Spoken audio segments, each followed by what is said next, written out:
अस्सलाम वालेकुम रहमतुल्लाहि व बरकातहू। दोस्तों कैसे हैं आप लोग। उम्मीद करते हैं कि आप तमाम लोग ठीक ठाक होंगे, खैरियत से होंगे। आज की वीडियो में हम कुवैत की कुछ बड़ी खबर जो आ रही है आप लोगों के साथ शेयर करने वाले हैं। पहली अपडेट दोस्तों ये है कि जैसा कि आप सामने स्क्रीन पर देख सकते हैं, यहाँ पर इंडियन एम्बेसी की तरफ से एक प्रेस रिलीज जारी की गई। इसमें कहा यह गया है कि जिनकी उम्र 60 साल है और 60 साल से ज़्यादा है वो कुवैत को हमेशा के लिए छोड़कर जा रहे हैं, यानी कि फाइनल एग्जिट पर अगर वो जा रहे हैं और इंडियन एम्बेसी के जो एम्बेसडर हैं श्री सीवी जज उनसे मुलाकात करना चाहते हैं तो वो नीचे आप देख सकते हैं यहाँ पर ईमेल दिया गया है। आप इस ईमेल पर जो है वो अपॉइंटमेंट ले सकते हैं, डेट ले सकते हैं। उसके बाद आप इंडियन एम्बेसी के जो एम्बेसडर हैं श्री सीवी जज उनसे आप मुलाकात कर सकते हैं। यहाँ पर सिर्फ उन लोगों के लिए कहा गया है जिनकी उम्र 60 साल या 60 साल से ज़्यादा है। अगर वो कुवैत छोड़कर जा रहे हैं तो वो तमाम लोग जो है वो मुलाकात कर सकते हैं इंडियन एम्बेसी के एम्बेसडर से।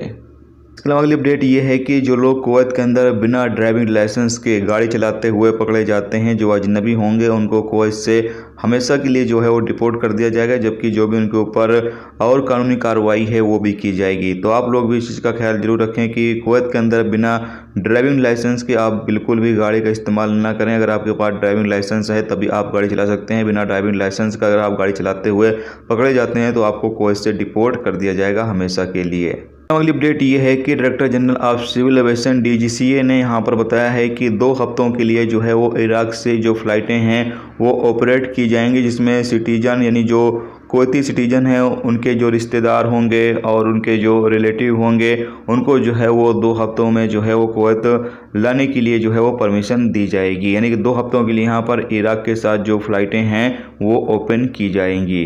इसके अलावा अगली अपडेट ये है कि जो लोग public authority for civil information के ऑफिस में विजिट करना चाहते हैं या उनकी ब्रांच में जाना चाहते हैं उनको अब पहले अपॉइंटमेंट लेना होगा। साहिल, जैसा कि आप सामने स्क्रीन पर देख सकते हैं, इस वेबसाइट पर आपको या ये ऐप होगा, यहाँ पर जाकर आपको जो है वो पहले परमिशन लेना होगा, उसके बाद फिर जो है वो आप एंट्री कर सकते हैं। ये कुवैत के हर एक गवर्नमेंट में जो है वो लागू कर दिया गया है। आप लोग जो लोग भी public authority for civil information के ऑफिस जाना चाहता है उसको पहले अपॉइंटमेंट लेना होगा, उसके बाद ही वो जा सकता है।